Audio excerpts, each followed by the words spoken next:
Velkomin Baksviðs. Það spennandi þáttur framundan. Við hittum Jón Jónsson á Hard Rock og hann spilar fyrir okkur splunkunýtt lag. Kitty Gretas að undirbúa Freddie Mercury tónleika í Hörpunni. En fyrst ætlum við að heimsækja Ómar Guðjónsson.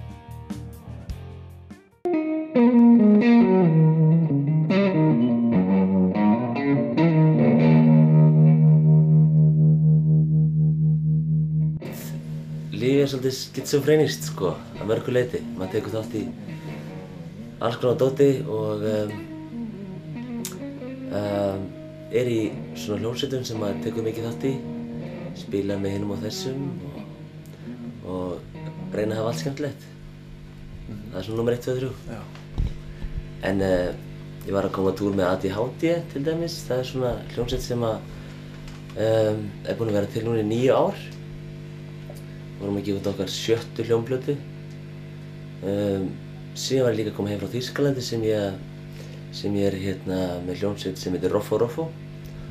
Það er samstarfsverkefni með þýskum trommara.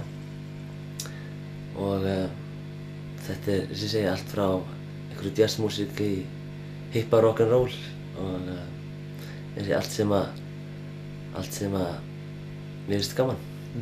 Ég hef alltaf haft svolítið sterka sýn hvernig mér finnst gítar hljóma vel eða þetta er svo huglægt og þetta er eitthvað sem að þegar maður byrjar að spila þá byrjar maður bara að spila og herma eftir fullt af fólki sem maður fílar.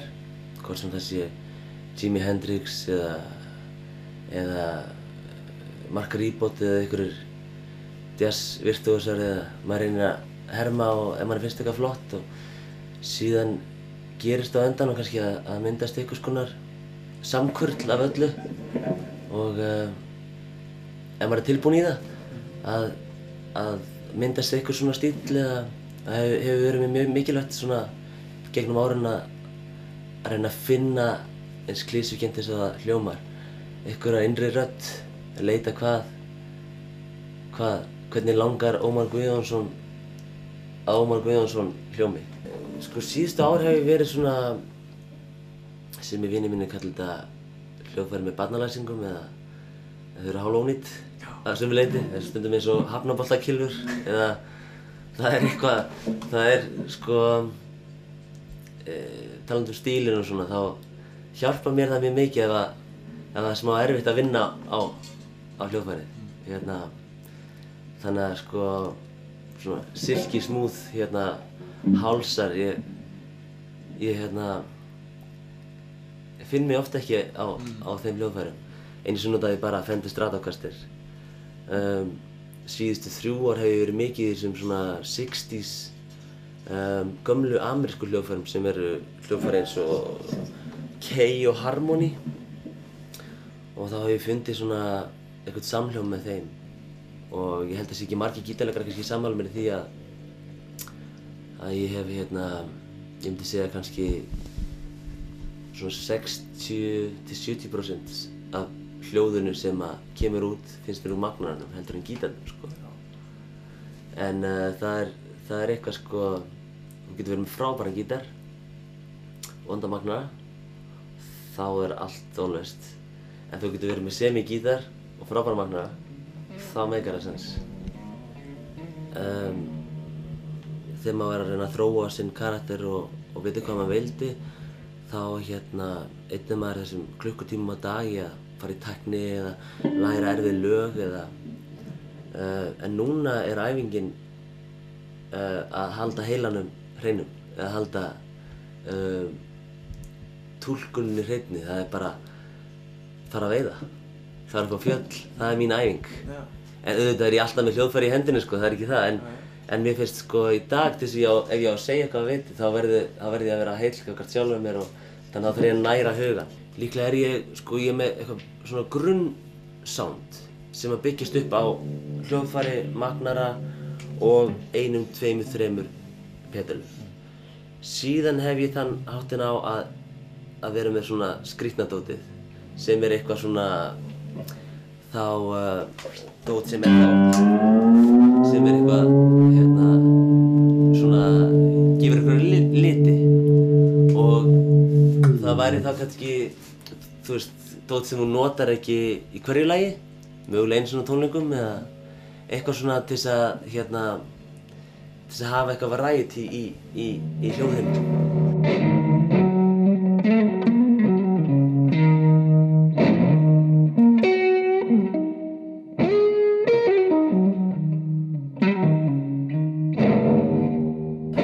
Þegar maður fyrst að koma fram sko, þá bara hvað api er þetta, einhvern veginn að geifla sig og geiflurnar og grettur eða eitthvað, maður sá síðan myndbönd og myndir og eitthvað, þetta er flókið mála að díla við sko, fyrir ungan gítarleikara, alltaf að gretta sig eða hvað. Fyrir mér snýst þetta það að hvíla í hverju og einu giggi af heilindum og ef það er að geifla sig eða vera asnalegur, þá get ég bara ekkert gert að þessu.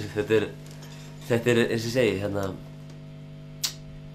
vonlaust dæmi að öllu leyti, að reyna að vera einhvern veginn eða horfa á eitthvað ídol, haga sér svona, þá ætlar maður að gera eins ef maður teygir að gera eitthvað ákveðið eða eitthvað. Leið maður fer í þetta á vitlausum forsendum, þá er allt hrunið sko.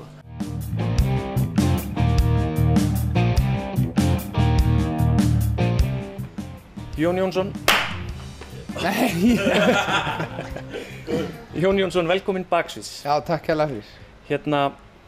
Segðu okkur aðeins frá því hvernig þú byrjaðir að spila á gítar og hvernig upphafið af því? Já, við þurfum að fara langt aftur í tímann. Ég byrjaði 6 ára í tónlistarskóla Hafnarfjarðar en þá fór maður bara í forskólann og fór á blokkflötuna og svona og síðan þegar maður var 8 ára þá átti maður að velja hljóðfæri og í minningunni allavega er það þannig að það var annarkost gítar eða saxófón og gítarinn var fyrir valinu og ég fór að læra klassískan gítarleik hjá svo mikið sem Eyþóri Þorlákssyni, hann kenndi mér fyrst. Svo Sveinn Eyþórsson og síðan Þröstur Þorbjörnsson og það var svolítið þroskandi bara að vera í tónlistarskólanum að læra klassískan gítarleik og þurfa að æfa sig heima og hafa agan í það, orkumikill drengurinn. Ég vil meina að pabbi hafi svona kom mér af stað þar, hann kunni einhverja nokkra hljóma sko og ég held að hann væri algjör snillingur á gítar svona þegar ég var lítill tittur sko. En ég held svona í seinni tíð að þá sjá maður að hann kannski var ekki meistari. En allavega nóg til þess að hafa áhrif á mig til þess að svona að blanda þessu sko, vera ekki endilega bara að pikka og prófa hitt og auðvitað þó maður þá náttúrulega syngja líka með og svona og æfa sig því að gera þetta allt saman. Og það er svolítið fallegt ferli, bara þetta að breyta úr G yfir í D, skilur við. Það er svona, þegar maður er polli og hefur aldrei verið í þessu, þá er það bara stórt vandamál en æfingi skapar meistarann, sagði hann. Oh, all that I see is you and me and I, with this love that lasts forever, forever. Oh, all that I see is you and me and I, with this love that lasts forever, forever. Það er bara, stundum kemur ekki neitt í langa tíma og stundum bara kemur alveg bara nokkur lög á einu bretti og það er bara misjafnt. Það er oft gott að skipta umhverfi. Ég vil sami svimlög einmitt í útlöndum bara þegar þú ert komin út á svalir í einhverju hita og bara þetta er gott. Þú veist, mörglagana saman þegar ég var í skóla í Boston.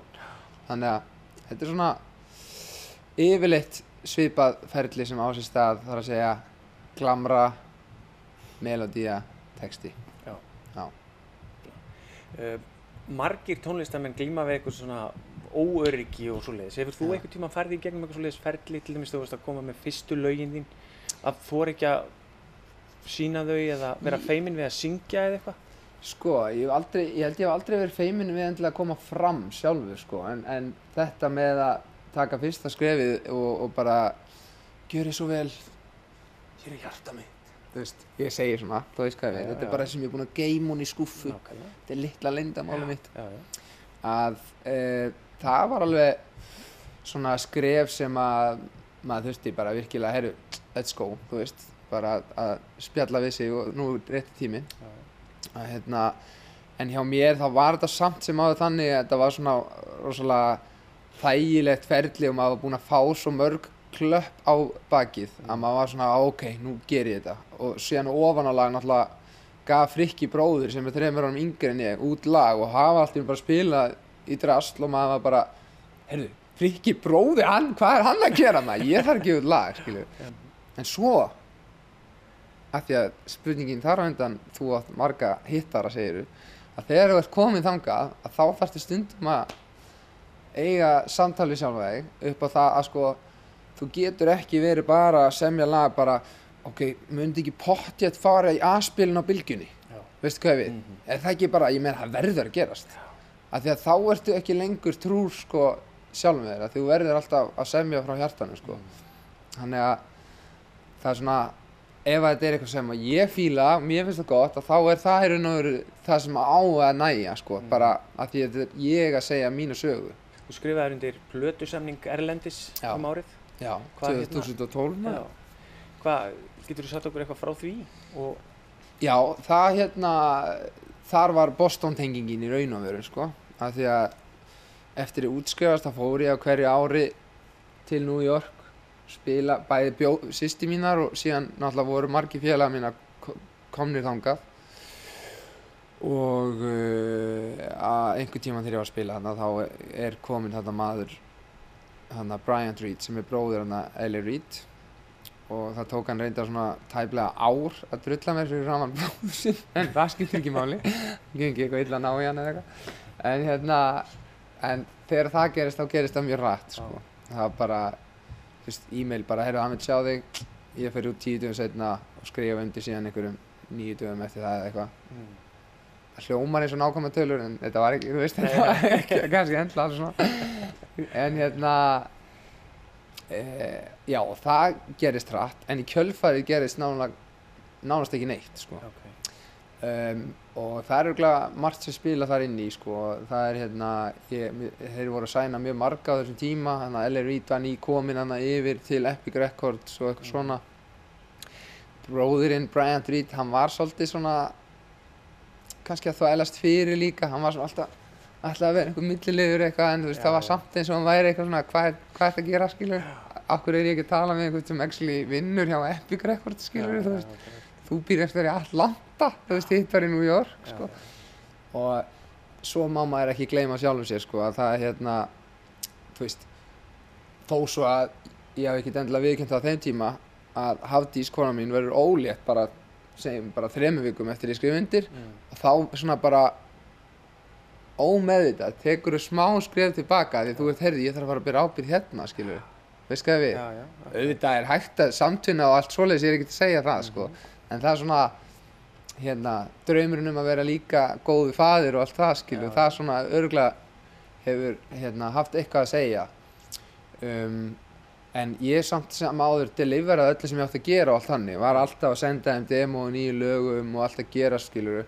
Svo bara 2 árum seinna þegar þetta var ennþá eiginlega bara ekkert að frétta, þá bara óskuðu við eftir að komast undan þessu, svo maður geti nú bara gefið út plötu allavega á Íslandi og eitthvað svona, haldið áfram þannig að maður myndi ekki bara kólna allstaðar sko. Nákvæmlega.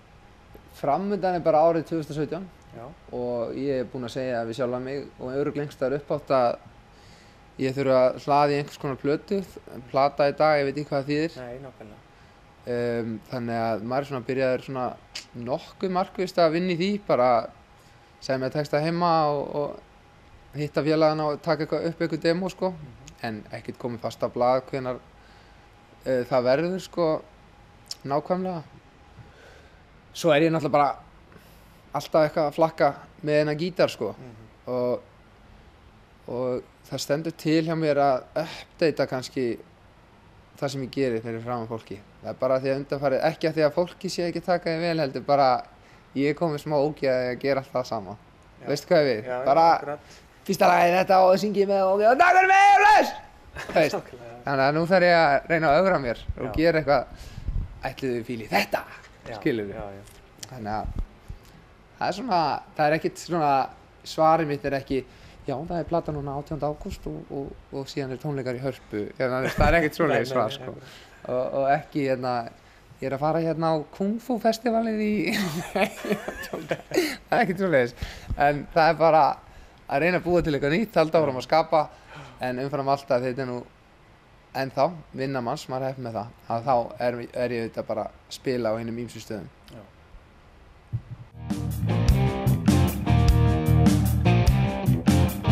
Það er eitt sem mér finnst og fannst alltaf vera mjög töff og það var það að geta spilað upp allan hálsinn. Núna ættirðu að vera búin að skoða rocktónstíðan og þá er það næsta, þegar maður kann hann vel, það er að læra fleiri forma á honum svo maður geti spilað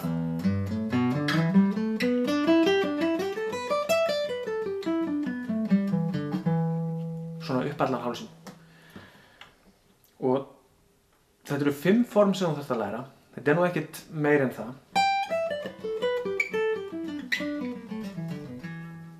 Og þegar þú ert búin að mastera þessi 5 form þá þarft að reyna að klessa þeim svolítið saman.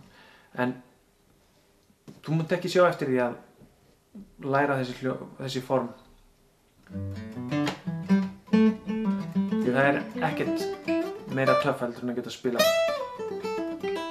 upp allan hálsinn.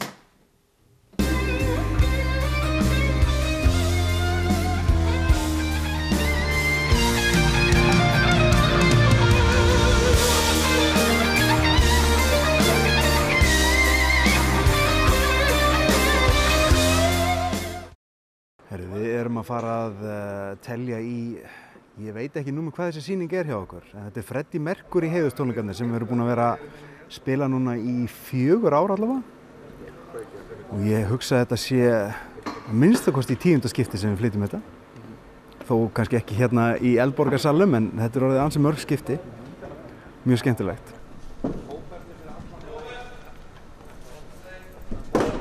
Rick hefur verið að setja upp svona mikið af svona heiðustónleikum. Við erum búin að prófa talsvert mörg konsept þar. Byrjuðum með þetta Freddie Mercury dæmi og síðan var ráðast á Battle of Hell og Bee Gees, U2, Tina Turner, Elton John og Billy Joel. Þetta er alveg búið að vera helvítis hellingur. Já, og hvernig, af því að þú spila nú alltaf á gítar í þessum sýningum, hvernig undirbyrðið þið fyrir svona sýningum? Alltaf fyrir utan það að liggja yfir þessu heima hjá sér sko, en ég reyni nú yfirleitt að bara nálgast hvert verkefni bara fyrir það sem það er. Já. Reyni að svona kafa svolítið ofan í það ef þetta er svona gítarorienterað verkefni, þá reyni ég yfirleitt bara að setja mig svolítið í hlutverk gítarleikarans á þess að geta nokkuð tíman orðið hann, en maður þarf náttúrulega svona herma talsett eftir þessu og ég reyna að nálgast þetta bara svona eins nálagt frösunum sem eiga sér stað og ég mögulega get. Í kvöld ætla ég að spila hérna á eitthvað svona late 80s módel af Charvel. Charvelarnir eru framleiddir í og eru í eigu Fender, þannig að sjá það er svona Fender headstock á þessum gítar og þetta er í rauninni bara gítar sem er framleiddur í japansku Fender verksmiðjunum. Mér áskotnaðist þessi gítar fyrir skömmu síðar og ég tók hann og breytti honum aðeins, setti svona DiMarzio pickup í hann. Þetta er injektorinn Paul Gilbert sem er svona Fender-ish soundandi pickup, Area 61 Svo er ég með Seymour Duncan svona heitan 59 og Já, þetta bara svona, svolítið mikið svona kjöt og kartöflur gítar, sko. Já.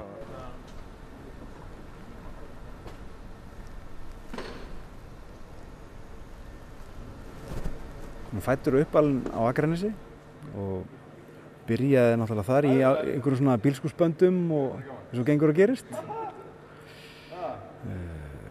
Var komin 17 ára í einhverja svona ballhljómsveit og við byrjuðum að spila hvort það ekki verið á Kaffi Reykjavík á sínum tíma.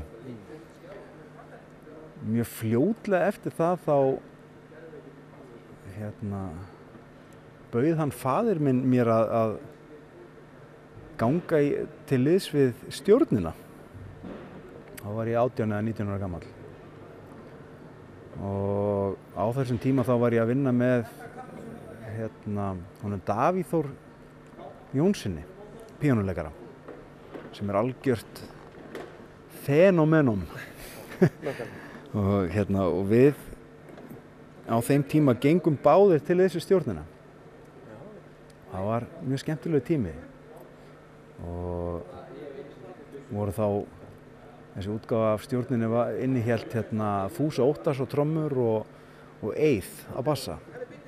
Frábær tími og náttúrulega ótrúlega forréttindi að fá að vinna með þessum mönnum ekki eldri en þetta, sko. Og síðan þá hef ég náttúrulega bara spilað bara með og fyrir alla á landinu líka við. Ertu búinn að vera atvinnum gítarleikari í rauninni síðan þá? Það náttúrulega, þetta strembinn bransi og lítill markaður. Maður er oftast unnið eitthvað með þessu. Ég er ekki að vinna neitt með þessu í dag, ég geri þetta eingöngu, sem er bara æðislegt. Skemmtilegast að vinna sem ég veit um, sko. Maður náttúrulega næra samtvinna ótrúlega margt í þessari vinnu, þú veist, félagskap, vini og skemmtanalíf og maður er náttúrulega oftast að vinna á einhverjum svona ókristilegum tímum, þó að svona minnki nú alltaf þetta ballspilir í sögum þess hversu mikið bransinn hefur breyst. Þetta er meira svona tónleikahald, minna af böllum.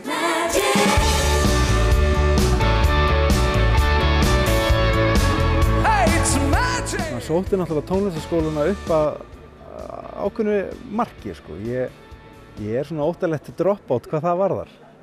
Ég lærði kannski mest þegar ég var búsettur upp á Skaga. Þá var ég í námi hjá honum Edda Lár og á honum miklar þakkir. Síðan þegar ég flutti til Reykjavíkur og þá skráði ég mig í FIH og komst þar inn, lærði aðeins á klassískan gítar hjá honum Snorra. Það var á þeim árum þegar svona klassíski gítar var rosa mikið í poplögum og mér fannst ég svona vanta kannski aðeins svona hægri hendina inn og svona það er svona öðruvísi nálgun á akústísku hljóðfærin. Svona maður þarf að beita aðeins höndunum öðruvísi en maður gerir á rafmagnsgítar. Lærði þar í einhvern smá tíma og síðan ég kláraði nú ekkert, útskrifaðist ekkert þaðan en náttúrulega lært kannski hvað mest bara því að gera og spila og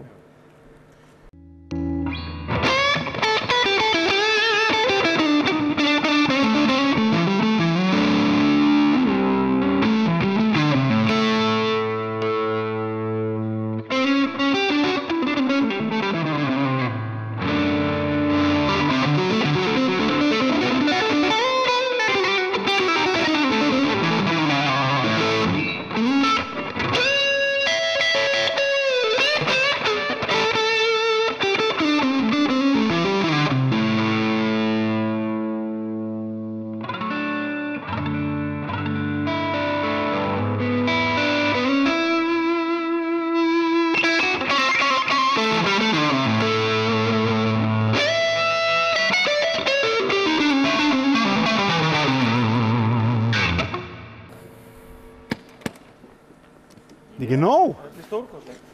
Helvítis háaði hérna.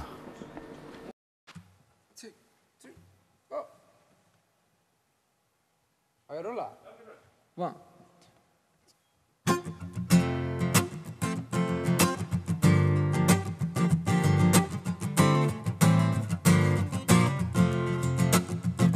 Now the music is really grooving.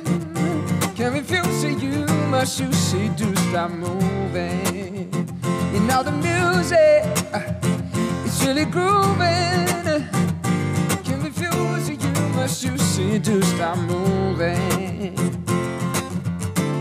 I know that dance ain't your profession, but I must admit I really don't care. 'Cause I ain't looking for perfection. I just want you to feel the joy in the air. Feel the beat in your veins. Dancing feet, they just dominate. Now the music, what your heart appreciate.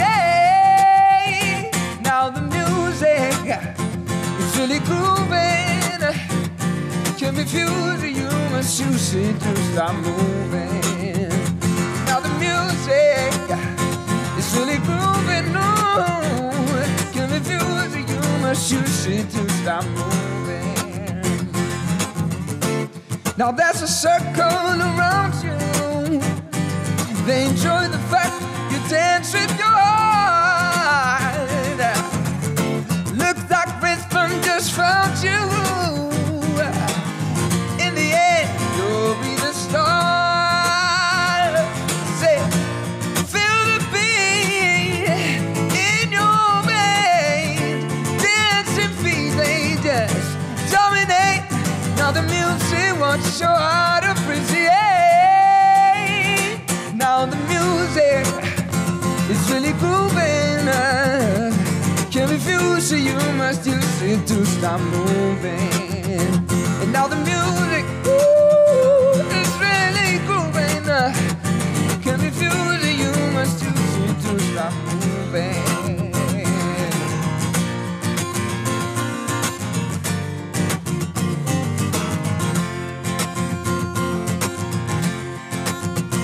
I said now you dance with your heart.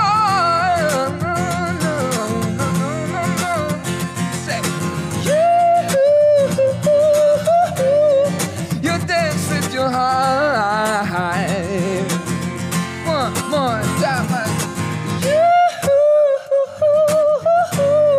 You dance with your heart. Na, na, na, na.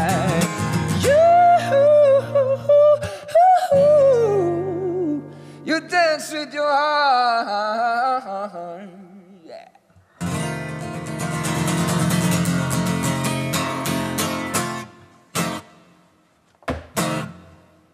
Talking to me. Hard rock.